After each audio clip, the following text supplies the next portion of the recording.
Respected ulama, my respected elders, my brothers, my sisters and my little ones, assalamu alaikum wa rahmatullahi wa barakatuh. After praising the Almighty Allah subhanahu wa ta'ala and sending salutations on Nabi Kareem sallallahu alayhi wa sallam, I begin as always by first thanking you, my host, for giving me this opportunity to convey the message of Allah and His Rasul sallallahu alayhi wa sallam. I pray to the Almighty Allah that Allah accepts these efforts of yours in listening to this message, as I pray to the Almighty Allah that Allah accepts these efforts of mine in trying to deliver the message of Allah and His Rasul sallallahu alayhi wa sallam as it was revealed to our beloved Nabi Muhammad sallallahu alayhi wa sallam in its true and pure form over 1400 years ago. My young friends, there are men and then there are men.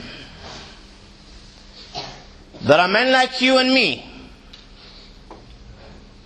day-to-day men, common men, average men, laymen. And then, my young friends, you have men which are special. Special because they've achieved something in life. Special because they've got somewhere in life. Special because they possess an excellency. They possess a virtue. They possess some kamal within them. And then, my young friends, you have men which are rare. Men which you can count on your fingers. Men which are unique. Men which are so different. Men which are far beyond people like you and me, far beyond the average man, the layman, the common man, the day-to-day man. Men which indeed are a cut well above the rest. Men as if they are a rare breed of men. Everyone from amongst the companions of Muhammad sallallahu alayhi wa sallam, in my belief, was from amongst this rare breed of men. Why else do you think the Nabi of Allah said, "Ashabi kan nujum, ba'ayyihim iqtadaytum ihtadaytum"? That everyone from amongst my companions, from Abu Bakr to Umar, Uthman to Ali, Talha, Zubair, Sa'ad, Sa'id, every one of them is like a star. Whoever you follow from amongst them, you will be guided to Allah. You will be guided to the Sirat Mustaqim. You will be guided to the pleasure of Allah. And you will be guided to the higher and elevated ranks of the Jannah of Allah subhanahu wa ta'ala. My young friends, you had men like Abu Bakr as-Siddiq radiyallahu ta'ala an. A man so great that our beloved Nabi Muhammad sallallahu alayhi wa sallam said, لو وزن إيمان أبي بكر بإيمان أهل الأرض لرجح بهم. If the iman, the belief, the yaqeen, the conviction, the Islam of Abu Bakr was taken and placed in one part of the balance, and then the iman, the belief, the conviction, the yaqeen of all the inhabitants of the dunya was taken and placed in this second part of the balance, such is the iman and yaqeen of Abu Bakr, that this one man, his iman and yaqeen will outweigh the iman and yaqeen of all the inhabitants of the dunya. I ask you, my young friends, in this day and age, Where will you find a man from amongst men whose iman and yaqeen will outweigh the iman and yaqeen of all the ummatis of Muhammad sallallahu alaihi wasallam, of all the inhabitants of the dunya? Rare breed of men, unique, very different, well beyond people like you and me, a cut well above the rest. You want to see a glimpse of his iman? When Khalid bin Waleed destroyed the apostasy, the Khalif of Rasulullah, Sayyidina Abu Bakr as-Siddiq radiyallahu ta'ala anhu, writes him a letter ordering him to humble the Persians and to invade Iraq. And at the same time he orders, O Khalid, tell your men, whosoever wishes to return home to his family members, to his near ones and dear ones, Khalid, let them leave to return to their families. When Khalid bin Waleed radiallahu ta'ala anhu receives this letter, he carries out these instructions to the full. And he says to his comrades, O my comrades, whosoever wishes to return to his wife and children, to his mother and father, to his near ones and dear ones, he may do so. And to the surprise of Khalid bin Waleed, more than 80% of his army left to return to their family members. Whereas in the battle of Yamama, Khalid bin Waleed had 13,000 men. When he made this announcement, all he had left was 2,000 men. 11,000 men left to return to their family members, to their loved ones, to their near ones and their dear ones. So he writes a letter to the Khalif of Rasulullah in Madinatul Munawwara, informing him of the situation, explaining the situation and asking for reinforcements. And when the Khalif of Rasulullah sallallahu alaihi wasallam receives this letter, he reads it aloud. So all those that were present in the gathering that day can hear what this letter contains and what Khalid has to say. And then he calls for a man called Ka'ka ibn Amr. Ka'ka ibn Amr comes to the gathering of the Khalif. And Sayyidina Abu Bakr as-Siddiq radiyallahu ta'ala anhu instructs Ka'ka, O Ka'ka, go to Yamama. You will reinforce the army of Khalid bin Waleed. I ask you, my young friends, how many people left? 11,000 men. All he has is 2,000 men. And what is the Khalif doing? He's sending one man to replace 11,000 men and to reinforce the army of Khalid bin Waleed. And the companions of Rasulullah sallallahu alaihi wasallam that were there in the gathering are amazed. And they're staring at the Khalif in amazement. What is Abu Bakr as-Siddiq radiyallahu ta'ala anhu saying? And they question him. O the Khalif of Rasulullah sallallahu alaihi wasallam, are you reinforcing the army of Khalid bin Waleed with one man?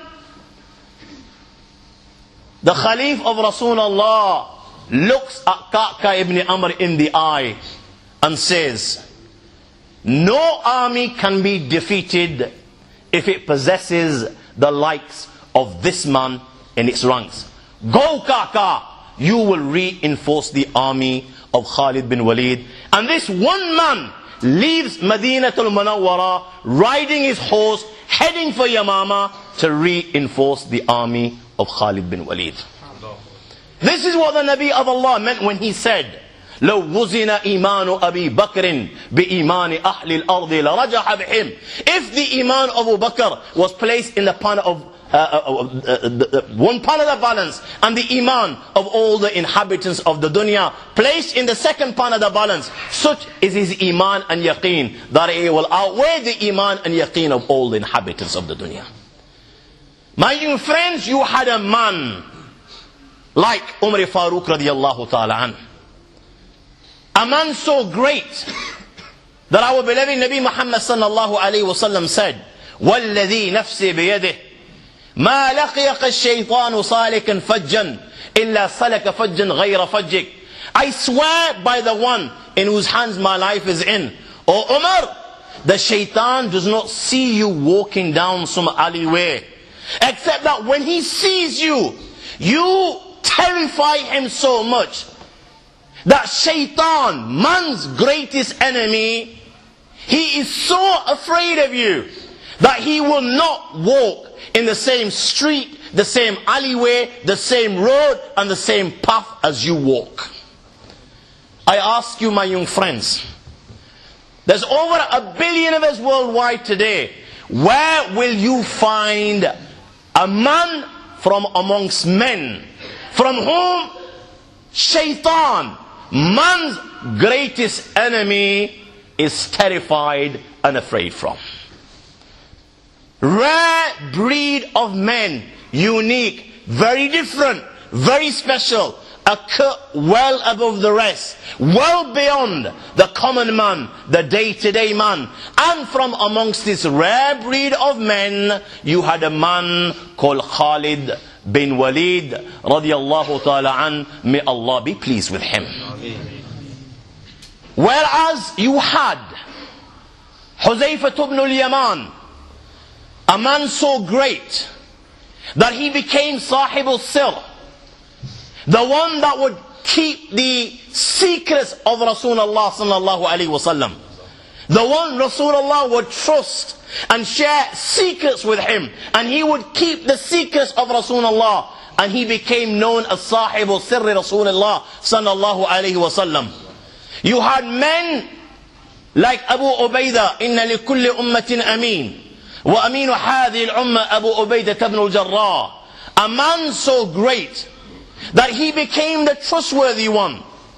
You had men like Sayyidina Zubair, inna li kulli nabiyyin hawari wa hawari az-Zubair, that every prophet has a disciple, and my disciple is none other than Sayyidina Zubair radiyallahu ta'ala an.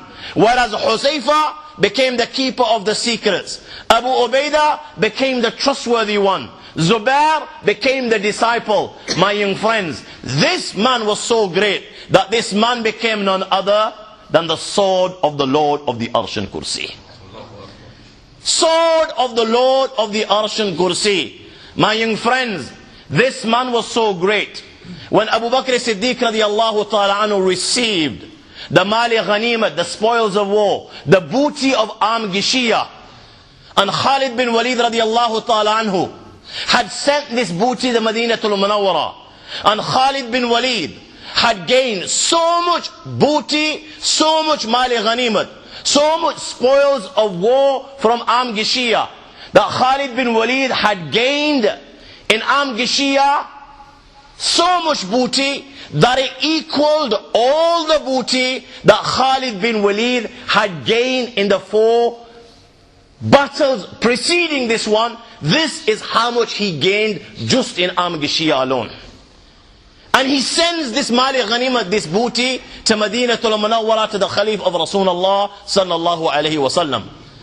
And when the Khalif of Rasulullah sees this mal, this wealth and this booty, he is so amazed at the achievement of Khalid bin Waleed. There and then he summons the companions of Rasulullah sallallahu alaihi wasallam to the masjid of Rasulullah.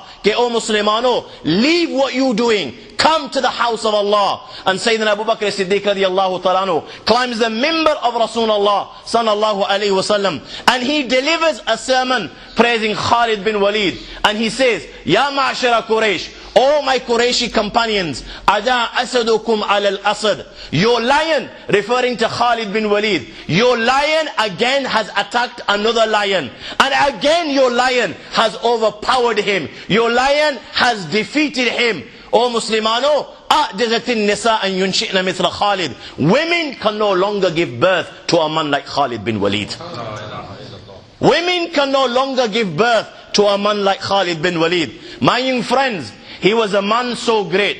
Who does not know who Umar Farooq radiallahu ta'ala anhu is? He is that companion of Rasulullah. لَوْ كَانَ بَعْدِي نَبِيٌّ لَكَانَ Umar. If there were to be a prophet after me, Rasulullah sallallahu alaihi wasallam is saying this hypothetically. Why? مَا كَانَ مُحَمَّدْ أَبَا أَحَدٍ مِّن رِجَالِكُمْ وَلَكِنْ رَسُولَ اللَّهِ وَخَاتَمَ النَّبِيِّينَ. Muhammad was the last and final prophet. لَا نَبِيَّ بَعْدِي. There can be no prophet after him right till the day of judgment. Rasulullah, emphasizing the greatness of Umar Farooq, said, لَوْ كَانَ بَعْدِي نَبِيٌّ لَكَانَ Umar. If Allah were to choose to send a prophet after me, then this prophet would be none other than Umar Farooq. مَا طَلَعَتِ الشَّمْسِ عَلَى رَجُلٍ خَيْرًا مِنْ Umar. The sun has never risen on a man better than Umar Farooq radiallahu ta'ala anhu. This is Umar Farooq radiallahu ta'ala anhu.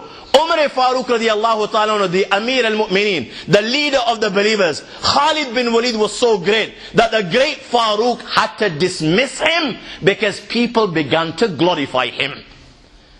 Because of his achievements, battle after battle, he is destroying the enemies of Allah. People began to glorify Khalid bin Waleed so much that the Amir al-Mu'mineen Umar Farooq radiallahu ta'ala anhu feared people will rely upon Khalid bin Waleed rather than relying upon Allah, the Lord of the Arsh and Kursi. My Lord, your Lord. And as a result, Umar Farooq radiallahu ta'ala anhu dismissed him.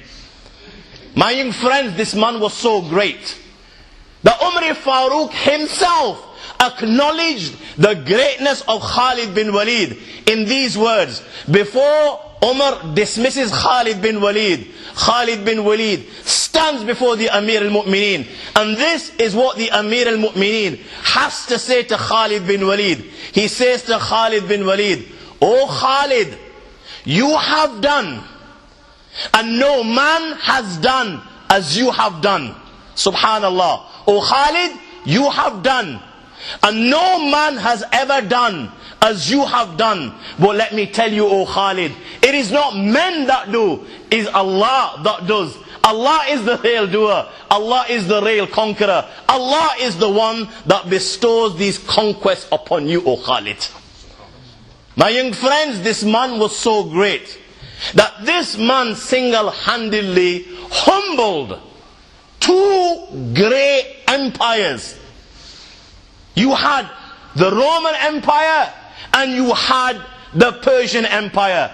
This man literally brought the Persians as well as the Romans to their knees.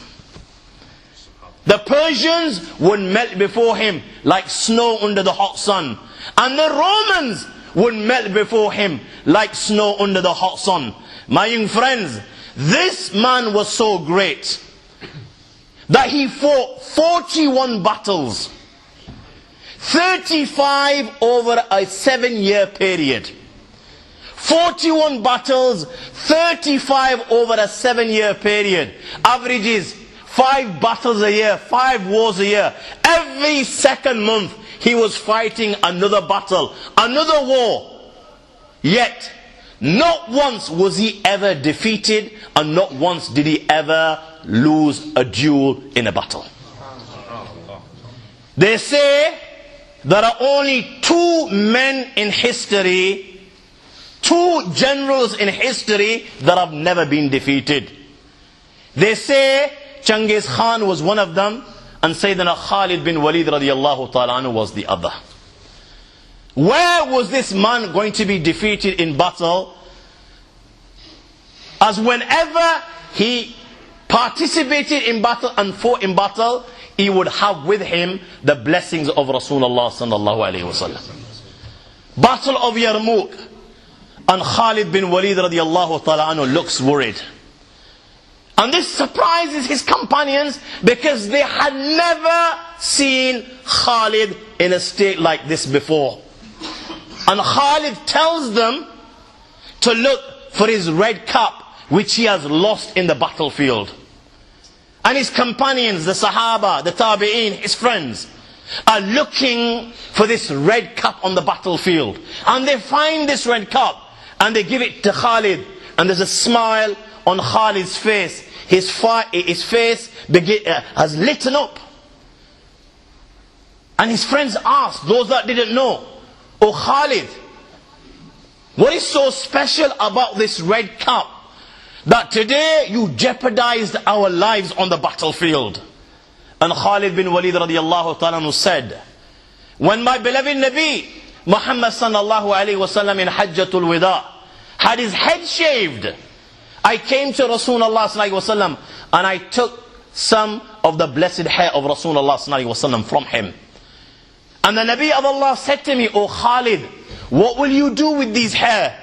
And I said, "Ya Rasulullah, I will gain strength from them when I fight the enemies of Allah." And the Nabi of Allah said to me, "Oh Khalid, you will remain victorious as long as these hair remain with you." From that day to this day, Khalid bin Waleed radiallahu ta'ala says, I have never been defeated, I have never lost a duel in battle. My young friends, this man was so great that even the enemies of Allah and His Rasul acknowledged the greatness of Khalid bin Waleed radiallahu ta'ala an. The king of Dawmatul Jundal, this is what he would say with regards to Khalid bin Waleed. The king of Dawmatul Jundal would say with regards to Khalid bin Waleed, no people see the face of Khalid, be they small in number or large in number. When they see the face of Khalid bin Waleed, they are defeated in battle. He was a man so great, my young friends, that many from amongst the enemies of Allah and His Rasul actually believed that this man actually carries the sword of Allah, and it is with this sword of Allah this man destroys the enemies of Allah and His Rasul. Battle of Yarmouk, and a senior Roman commander by the name of Jarjah, he wants to meet Khalid bin Waleed. He makes his way to Khalid and he says to Khalid, "O Khalid, usdukni wa la takdhibni fa inna al-hurra la yakdhib." O Khalid, I want you to tell me the truth. Do not lie to me, as a free man does not lie. And he asked, "O Khalid, I beg you, tell me the truth. Did Allah send a sword from the heavens and give to your Nabi? And did your Nabi Muhammad sallallahu alaihi wasallam in turn give you this sword, as a result of which you defeat and destroy your enemy whenever you meet them in battle?" And Khalid bin Waleed radiallahu ta'ala replied in the negative.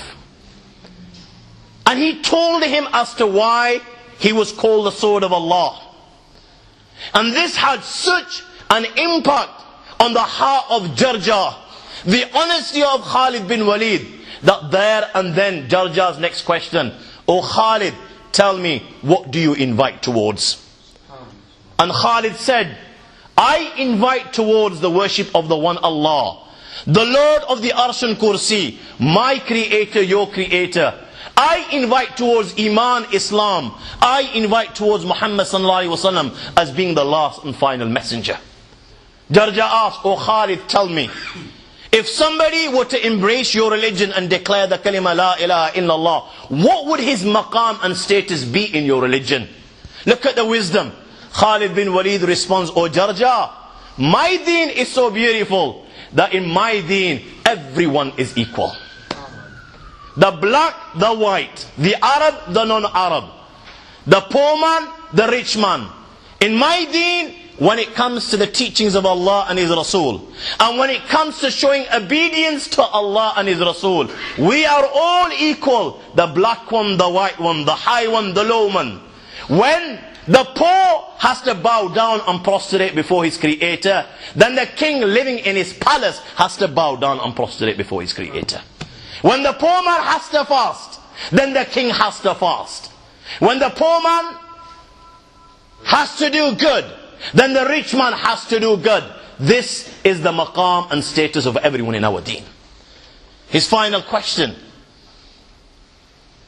Khalid, tell me, هل لمن يدخل في الإسلام اليوم مثل ما لكم من المثوبة والأجر? If somebody were to declare the kalima and embrace your deen, would he receive the same reward as you receive? Khalid said, indeed, balke afdal, he will receive more reward. Jarja asked, how can that be?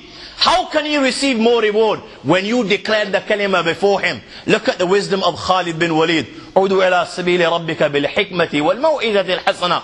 Khalid bin Waleed said, the reason he will receive more reward than us is because we saw the Nabi of Allah with our own eyes. We met the Nabi of Allah. We were able to speak to the Nabi of Allah. We were able to question him. And the Nabi of Allah would quench our thirst by answering our objections. And then with our eyes we saw the miracles of Allah. Whereas you people have not seen Rasulullah sallallahu alaihi wasallam. You did not meet the messenger. You were not able to speak to him and question him. And you did not see the miracles of Allah. But still you people declare the kalima, La ilaha illallah, Muhammad Rasulullah. This is why you will receive more reward than we receive. Such was the impact of Khalid bin Waleed on this senior Roman commander in the battle of Yarmouk that had come to kill Khalid bin Waleed and the believers, that on the battlefield he declares, Ashhadu an la ilaha illallah wa annaka Rasulullah wa anna Muhammadan Rasulullah, that I testify there is no God worthy of worship but Allah, and truly Muhammad is the messenger of Allah. And on the battlefield now, Khalid leads Jarja in prayer. This man has never prayed before. He doesn't know how to pray. Khalid bin Waleed says Allahu Akbar. Jarja says Allahu Akbar. Khalid bin Waleed goes into ruku. Jarja goes into ruku. Khalid bin Waleed goes into sajda. Jarja goes into sajda. This was his first prayer and this was his last prayer. This was his first prayer. This was his last prayer. Because after this prayer, such was the impact of Khalid bin Waleed on the senior Roman general, that after the prayer, he rides alongside Khalid bin Waleed, heading towards the very same people that he'd just come from. This time, to elevate the kalima, La ilaha illallah, Muhammad Rasulullah. And he fights against these very people alongside Khalid bin Waleed, only to Allah to elevate him and to accept him for shahada. And Jarja leaves the world having offered only one prayer. This man was so great, my young friends, that with his bare hands he could crush a man to death. Battle of Hims, and Khalid bin Waleed fights with a huge Roman general, described by an eyewitness as a man roaring like a lion. And Khalid strikes him with such force and such power on his armored head that his sword, rather than penetrating his head and the helmet, his sword breaks. And all Khalid has is the hilt in the hand. And before the Roman can strike him, Khalid rushes to embrace him with his bare hands and begins to crush him with his bare hands. And the grip is becoming stronger and stronger. And this huge Roman general is in the grip of Khalid bin Waleed. His complexion from red turns to blue, and before you know it, he is lifeless in the hands of Khalid bin Waleed. Khalid bin Waleed has crushed him to death with his bare hands. My young friends, this man was so great. So great that such was his robe, his awe, that he would strike terror into the hearts of the enemy. You know, you and me, you can walk with your biceps, my young friend, with your sleeveless and your six-pack. And you know what? The sad reality is, even a poodle won't flinch. Balke, the sad reality is, you see a poodle and you will flinch. And this man, you know, when the Persians would hear Khalid bin Waleed is heading towards their city and their town, the entire city, every man would vacate and leave the city that Khalid is advancing towards us. Such was the battle of Ajnadin. You have 90,000 Romans to one side, and you have 30,000 Muslims to the other side. For every Muslim you have 3 Romans. In spite of this, the Romans are being slaughtered like never before. According to the historian Waqidi, in that battle, 50,000 Romans were killed, whereas only 450 Muslims were killed. Out of 90,000, 50,000 were killed, Romans. And out of 30,000 Muslims, only 450 Muslims lost their life. Before the battle even began, you had the naked warrior, Dhirar ibn Azwar. And the reason they would call him the naked warrior is because when this man would fight on the battlefield, believe me, he would fight like a man. There was no such thing as armor. But this man, when he would come on the battlefield, he would take off his upper garment. And he would be covered from his satr, from below the navel. That would be covered. The top half, he would have nothing on. And this is how he would fight. And this is why the Romans would call him the naked champion. Before this battle even begins, the battle of Ajnadin, Dhirar ibn Azwar was being pursued by 30 Romans. And this man single-handedly killed 19 Romans, one after the other, before the rest fled. So this was the condition before the battle even began. And the Romans were desperate. They were desperate for an idea, or else they would be annihilated. Every one of them would be killed. So they come up with an idea, and this is that we will kill the Muslim commander Khalid bin Waleed. This is their plan. That they will send a man to meet with the Muslims. And this man will tell the Muslims to make peace. And then Khalid should personally meet Wardan, the Roman general, in between the two armies, to discuss the terms of peace. And both generals should meet alone. And when Khalid approaches Wardan, Wardan will draw him into combat. 10 men hiding nearby will pounce upon Khalid and they will cut him into pieces. This was their plan. Simple as this. So they choose a man called David, a Christian Arab, to go meet with the Muslims. David comes to meet with the Muslims. And when he saw the battle-scarred face of Khalid bin Waleed, and believe me, Khalid resembled Umar Farooq radiallahu ta'ala an. Khalid was not a small man. He was a big man. Just like Sayyidina Umar Farooq radiallahu ta'ala an. And when he saw the battle-scarred face of Khalid bin Waleed, the effect was devastating. And when Khalid said to David, speak. If you speak the truth, you will survive. If you speak a lie, you will die. David was no longer the same man that he was 5 minutes ago. He conveys the message of Wardan to Khalid bin Waleed. This is what Khalid says to him. If what your master intends is deceit, then let me tell you by Allah, we are the masters of deceit. And there is none like us in strategy and guile. And if what your master intends is a plot, then let me tell you, it will only hasten to annihilate the rest of you. And if what your master is saying is the truth, then tell him, we will only make peace if he pays the jizya, if he pays the tax. Any offer of wealth, we are not interested. Why? Because we believe we're going to take that from you anyway. Now he returns to convey the message of Khalid bin Waleed to Wardan. Such was the impact of Khalid bin Waleed on the hearts of his enemy, that this same person is returning to Wardan to convey the message of Khalid bin Waleed, when all of a sudden, after taking a few steps, he does a U-turn. U-turn with 100% yaqeen and conviction that the sword of Allah will win and the Romans will be destroyed and defeated in respect of their plan. And he comes And he informs Khalid bin Waleed of the entire plot by the Romans to kill him. This is what he'd do to his enemy. This man feared no one but Allah subhanahu wa ta'ala.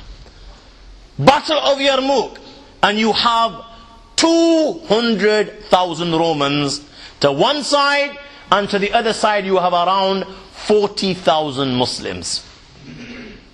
To every Muslim, my young friends, you had 5 Romans. You know, there was an ocean, a sea of men before Khalid bin Waleed, all armed. And Mahan, the Roman general, he insults the believers and he insults Khalid bin Waleed. 200,000 men behind him, and this man is full of pride. So he believes he can insult Khalid. And this is what he says to Khalid when he meets Khalid. Oh Khalid, we know it is hunger, food, drink that has driven you people from your homes. You people are the Bedouins of Arabia. Nothing grows in your land. You people have nothing to eat, you have nothing to drink. This is why you people have come to the land of Sham, our land, to loot, to steal, to plunder. O Khalid, if you wish, we will give each and every one of you, all 40,000 of you, 10 dinars. And we will give each and every one, we will give you food and we will give you drink. Go home, and next year we will do exactly the same. 200,000 men behind him, and this is how he insults Khalid bin Waleed. My young friends, this man feared no one but Allah. And he can see 200,000 men in front of him, an ocean, a sea of men, fully armed, better armed and better equipped than the 40,000 that he has standing behind him. And this is his response to Mahan. He says, "Oh Mahan, let me tell you, it is not food and drink that has driven us people from our homes. Oh Mahan, it is blood that has driven us from our homes. We are a people that drink blood, and we have been informed that there is no blood sweeter than that of the Romans, and this is why we have come." This was Khalid bin Waleed. Why should he fear anyone but Allah, when such was the level of Iman and Yaqeen, that his own men are saying to him, "Oh Khalid, be careful, you keep on meeting these Persians and attending these meetings and these gatherings. Beware of the Persians, they are known for poisoning people." So Khalid said, "Is that the case?" "Yes." He says, "Tika, bring poison to me. Bring poison to me." So they bring him poison. He takes it in his palm. He takes it in his palm and he reads the words, "Bismillah, khayr al-asma, Rabbil ardi wa Rabbis sama, alladhi laysa yadurru ma ismihi da, ar-Rahman ar-Rahim." Bismillah, in the name of Allah. Khayr al-asma, the best of all names. Rabbil ardi wa Rabbis sama, he is the Lord of the heavens, he is the Lord of the earth. Alladhi laysa yadurru ma ismihi da, with whose name poison cannot have an effect. Without the permission of Allah, nothing can have an effect. Poison cannot have an effect. Ar-Rahman Ar-Rahim, the most merciful, the most kind. And he eats the poison, and the poison has no impact, no effect on Khalid bin Waleed. Such was the level of Iman and Yaqeen, my young friends, that when the Khalif of Rasulullah sallallahu alaihi wasallam wrote to him, ordering him to march to Syria, because the situation of the Muslims was serious, just like it is very serious today. May Allah alleviate the sufferings of our brothers, and may Allah come to their aid, just as Allah came to the aid of our brothers at the time of Badr. And may Allah become Kafi Shafi. Allah take care of all their needs, because they are desperately in need. And that's the least we can do as Muslims, is to never forget and pray from our hearts, because there is nothing more powerful than dua, and that hopefully inshallah will solve many problems. So he wrote to Khalid bin Waleed ordered him to march to Syria because the situation of the Muslims was serious. Now in those days there were only two known routes.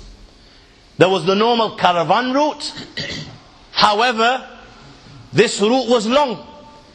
And if Khalid took this route, then it would take him long to complete this journey.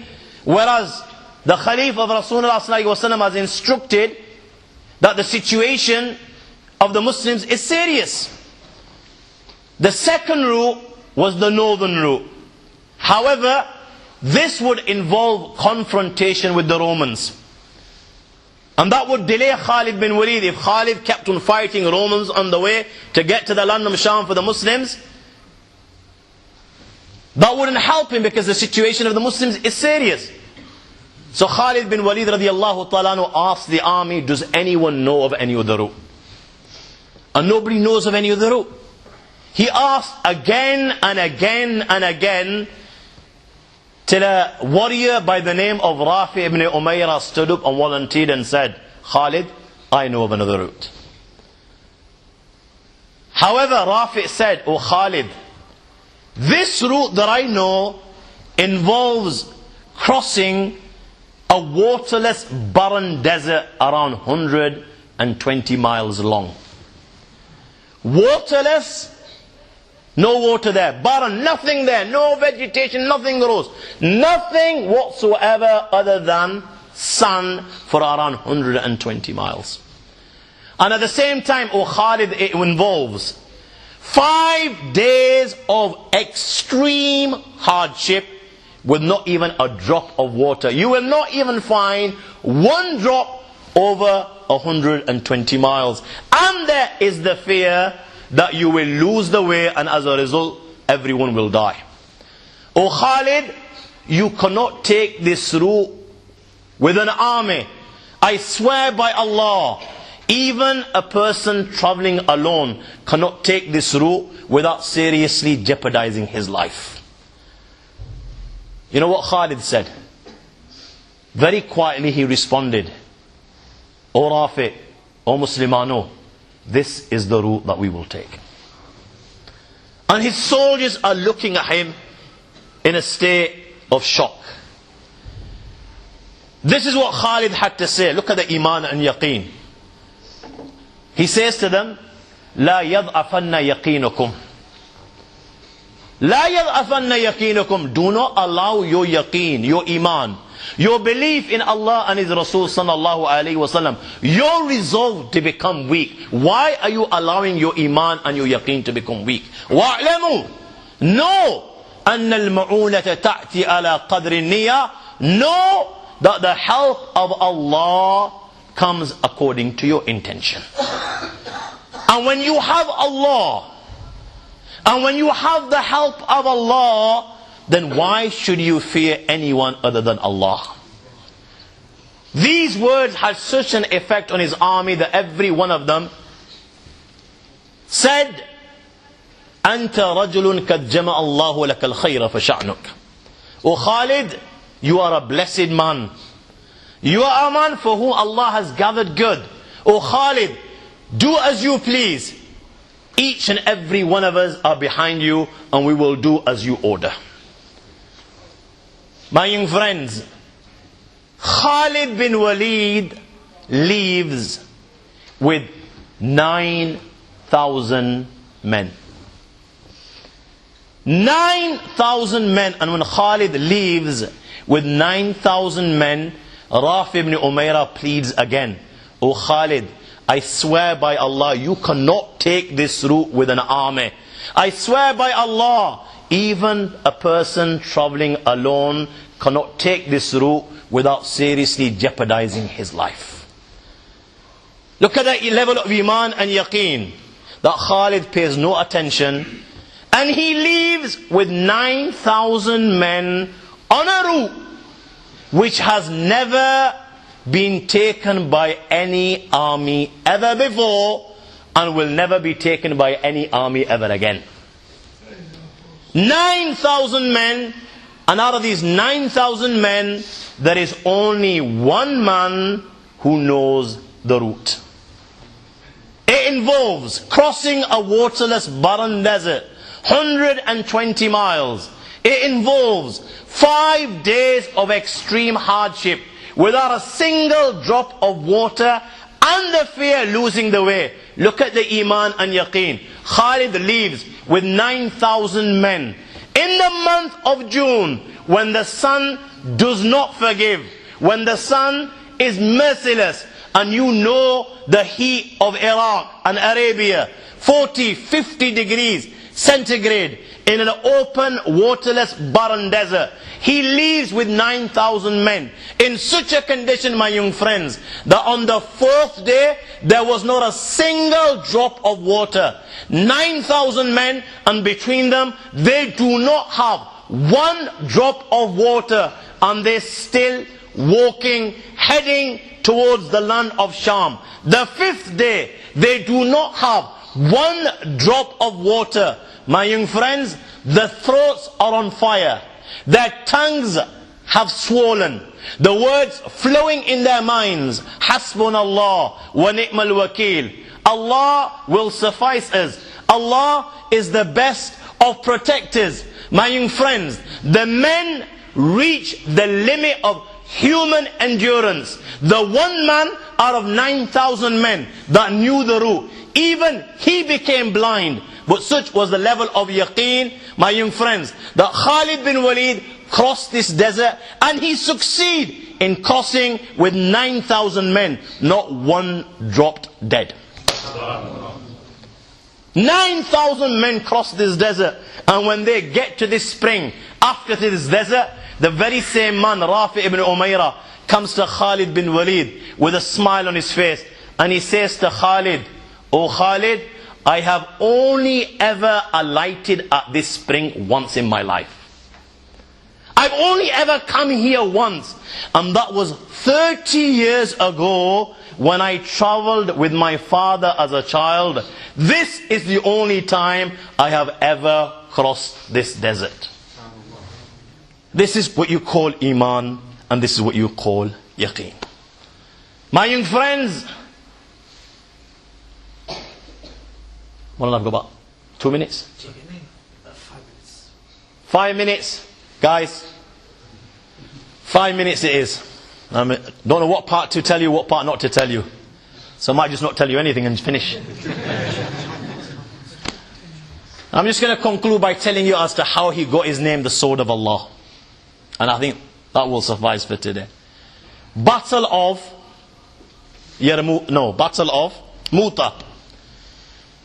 3,000 men, Muslims, 200,000 kuffar. 100,000 Arabs, 100,000 Romans. Nabi Kareem sallallahu alaihi wasallam appoints Zayd ibn Harisa, the adopted son of Rasulullah, as the leader of the Muslims. And when he appointed Zayd, he said, if Zayd is killed, you will choose Sayyidina Ja'far. And if Ja'far dies, Abdullah bin Rawaha will be your leader. And if Abdullah bin Rawaha dies, you will choose a leader from amongst yourselves. Now the Muslims are hesitant. 3,000 to one side, 200,000 to the other. Abdullah bin Rawaha encourages them. O Muslimano, why you are afraid? This is why you left your homes. You left your homes for shahada, for martyrdom. Why are you afraid?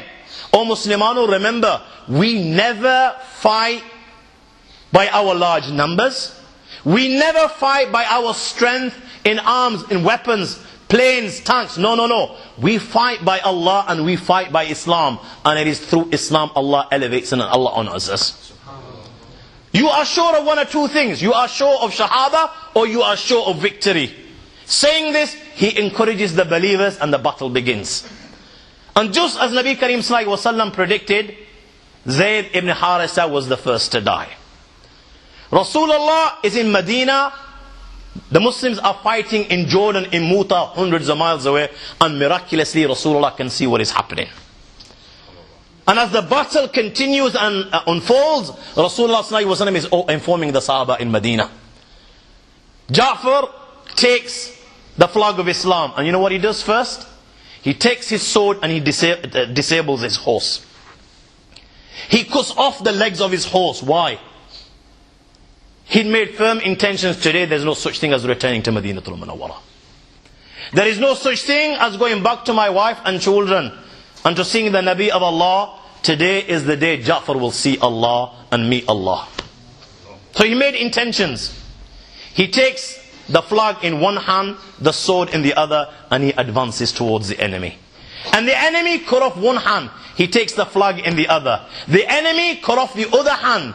My young friends, now he's lost both hands. He takes the flag in his bleeding arms and his teeth, and the enemy come and cut him into pieces. Abdullah bin Umar says, when we carried his body from the battlefield, he had 90 wounds on his body. Every single one was at the front, none was at the back. Meaning he was advancing, not retreating. Sayyidina Abdullah bin Rawaha at the time when Ja'far was killed was sitting in one corner of the battlefield, and he had a piece of meat in his hand, because for 3 days this man had not slept and not eaten. And he's about to eat this piece of meat when he's informed Ja'far is no more. So he says to himself, "Oh Abdullah, you are busy eating this meat when Ja'far has already gone to paradise." He throws the meat away and he heads towards the enemy with the flag of Islam in his hand. He heads towards the enemy, his finger is cut, is hanging loose by the skin only. Look at this. He places it under his feet, he raises it himself, he throws the finger away and he advances towards the enemy. As he advances, the thought crosses his mind, 200,000 men, I can't do it. And he stops and he's hesitant. His nafs has got the better of him. On the battlefield now he begins to fight with his nafs, and he begins to say to his nafs, "Why are you afraid?" He's saying that to himself. Why are you afraid? Why are you not going forward? Is it because you love your wife? On the battlefield he divorces his wife. Is it because of your wife you're not going? If that's the case, I divorce her. Is it because of the slaves, your slaves that you possess? Is that why you're not going? If that's the case, he frees every slave on the battlefield. Is it because of the love of the garden that you have, the orchard that you have? Is that why you're not going? If that's the case, he gives that as sadaqah on the battlefield. He gets off his horse, meanwhile his cousin brings him a piece of meat and says, "Look, you haven't eaten for days. Eat this for a short while, take a little rest and you can fight the enemy." He's about to do so when he hears the uproar of the enemy. He throws the meat away, he rushes towards the enemy and he fights and he's no more. Now a man called Thabit ibn al-Akram takes the flag of Islam and he shouts to the Muslims, "O Muslimano, choose a leader from amongst yourself." And this honor was bestowed upon none other than Khalid bin Waleed. Everyone unanimously agreed he should be the next Muslim leader. Khalid takes the flag of Islam in Muta, and Muhammad sallallahu alaihi wasallam in Medina al-Munawwara gives him the title أخذ الراية سيف من سيوف الله حتى فتح الله عليهم. Nabi Kareem sallallahu alaihi wasallam can see this from Medina, and Rasulullah sallallahu alaihi wasallam is saying, now the flag has been taken by a sword from amongst the swords of Allah till Allah bestowed victory upon him. And indeed that was true. My young friends, in that battle, Khalid bin Waleed broke 9 swords. I ask you, my young friends, how can you break 9 swords in a battle? You know, if you go visit a Muslim museum at this moment in time, you'll realize people like you and me can't even carry that sword, never mind fight with it. This is how heavy them swords were. You can't even carry one, never mind fight with them. So how does a man break 9 swords in battle? How does he do that? How much energy do you think, and effort and sacrifice, and how much commitment and dedication do you have to break 9 swords? He reshuffles the Muslim army. He changes the strategy, as a result of which the Romans began to believe reinforcements have arrived from Medina al-Munawwara, and the Muslims are drawing them in the desert to trap them, as a result of which the Romans stopped pursuing the Muslims, and the Muslims were able to retreat to Medina al-Munawwara. This is how he saved the believers. You know, one's aql and one's intellect says the entire Muslim army should have been annihilated. Because if you look at it in reality, 3,000 to one side, 200,000 to the other side, what chance did the Muslims have? How many Muslims do you think were killed in that battle? If you open the books of history, you will see 12 Muslims were killed in that battle. Whereas the number of Romans, only Allah Himself knows. This was down to the brilliance and the ingenuity of Khalid bin Waleed. And this is how he became the sword of Allah. And once he became the sword of Allah, and my young friends, believe me, it was only 6 months after he declared the kalima. 6-7 months. Strived and sacrificed that this is the title that Allah gave him. وَمَا يَنْتِقُ عَنِ الْحَوَىٰ إِنْ هُوَ إِلَّا وَحْيٌ يُوحَىٰ. Whatever Muhammad said, it is because Allah said this. So Allah gave him this title. And wherever the sword of Allah went thereafter, it left a trail of glory. Trail of glory, my young friends. And on this note I end because it is time for Salah. Allah give me the tawfiq to follow in the footsteps of our pious predecessors. And Allah make us like them. You know, we need to strive and sacrifice and make a difference like these people made a difference. He embraced Islam in the latter part of Rasulullah's life. Just before Makkah was conquered in the 8th year of Hijrah. End of 7, in the 8th. Now look at how much he achieved. You know, there was no such thing as now I'm a Muslim, I'm free from sin, I'll sit down and Jannat I'm going to get anywhere. There was no such thing like that, my young friends. It was striving, sacrificing, making a difference. We can also make a difference within our communities here. Study hard, work hard, make a difference. Get somewhere in life that people look up to you. Let us see if we can bring about Muslim Spain once again. When the entire dunya was at our feet, the kings of Rome would attend our gatherings. And we were at the forefront of everything. We were making everything. We were the ones that were making the discoveries. We were the ones that were inventing. And at this moment in time, the entire ummah today cannot make anything. And we are dependent for even the toilet paper that we use to clean ourselves from someone else. And if that is not shameful and enough for us to drop our heads, then what is? We are so blessed that we live in this country and we have opportunity to get somewhere and to make a difference. Let's make that difference. Allah give me tawfiq, Allah give you tawfiq.